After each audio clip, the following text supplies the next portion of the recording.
So just over 8 summits across about 32 miles with about 10,000 feet of elevation, climbing, and loss. These are the stats behind what's known as the Pemi Loop, or in the Pemigewasset Wilderness of New Hampshire. So this is a really popular hiking trail what's the worst case scenario if you choose to hike the Pemi Loop? So in the summer of 2005, I was working as a high school teacher. My summer job was working on a trail crews for the Student Conservation Association. So I would take groups of high school kids out and we would build trails and live outside for a month. So you had to get some medical certification to do this.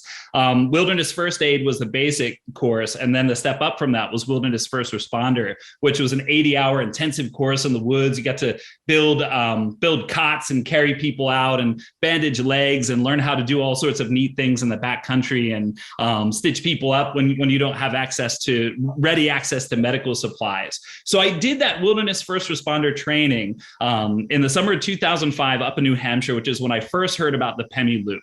So I thought, wow, I got to hike this. I was feeling fit, feeling confident with my outdoor skills. So I went back down. My crew placement that summer was in the Finger Lakes of New York. So I went down, led my trail crew. That went really well. And I had set up in the meantime a trip with some friends to head back up to New Hampshire at the end of the summer to hike the Pemi Loop and put all these skills and all this fitness to use. So I get to the end of the trail crew, and this was 2005, so we didn't have smartphones back then. So I checked my messages at the end of the crew, and my friends had bailed. It was too far to drive. They, weren't sure about how confident they were with their skills to do this type of hike. So I was feeling my oats, and I said, you know what? I'm going to go for it myself. So I started driving from the Finger Lakes back up to New Hampshire to do the Pemi Loop. I got started a little late.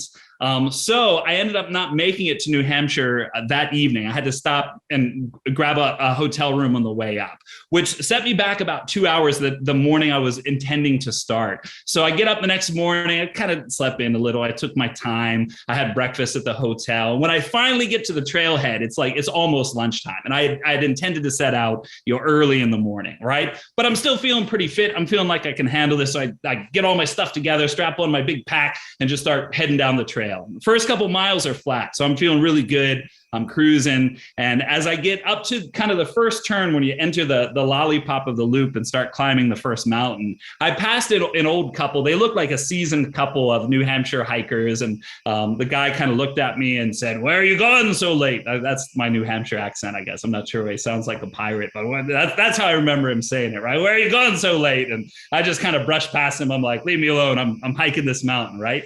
So I take the turn, and as the legend goes in trail building, the trails that we all hike today started in the Northeast, and the legend goes that they didn't invent the switchback until they made it to the trails out west. So if you've ever been hiking in New Hampshire, the Adirondacks, and in New York State, the trail goes straight to the top. So it's really steep hiking. They're old trails, so they're really muddy and rutted out and up over rocks and roots. So I head up this mountain.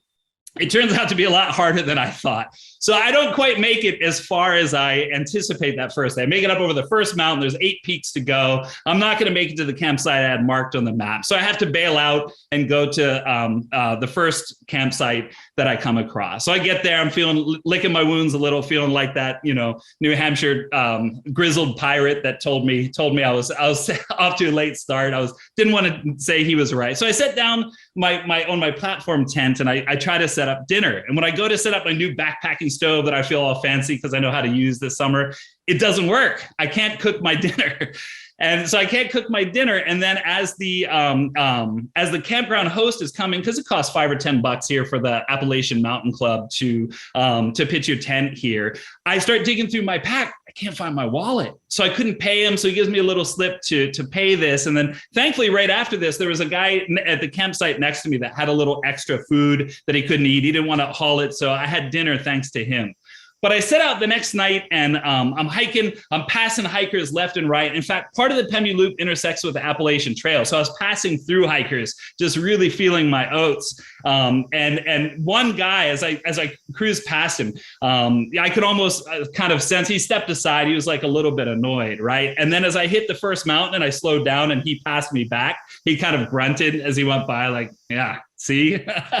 So anyway, I get up over the first mountain the next day, and I'm starting to feel dejected. Things aren't going as well as I want them to go.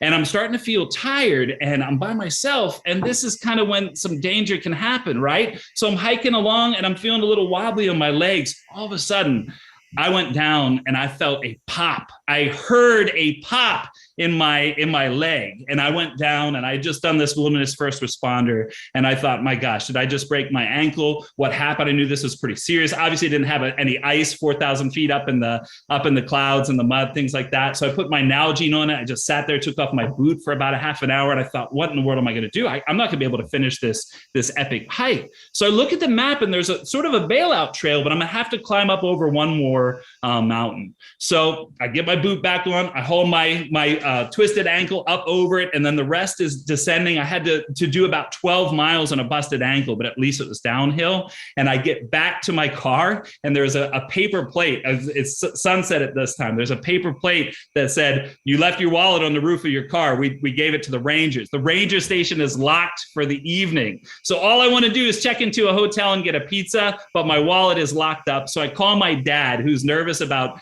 credit cards and ID fraud and stuff like that. But he agreed to give his credit card number over the phone to this hotel clerk, who then made him fax his ID in, which made my dad even more nervous. But he did it for me, a good old dad, right? So I finally checked into this hotel, had my pizza, spent the next day icing my ankle, and everything worked out. So what's the worst case scenario if you end up hiking the Pemi Loop alone? Well, you might lose your wallet, twist your ankle, your stove might not work. But if that happens, hopefully, like me, you'll have some good-hearted folks to make sure you get dinner, get checked into the hotel, and things will work out. Thank you all very much.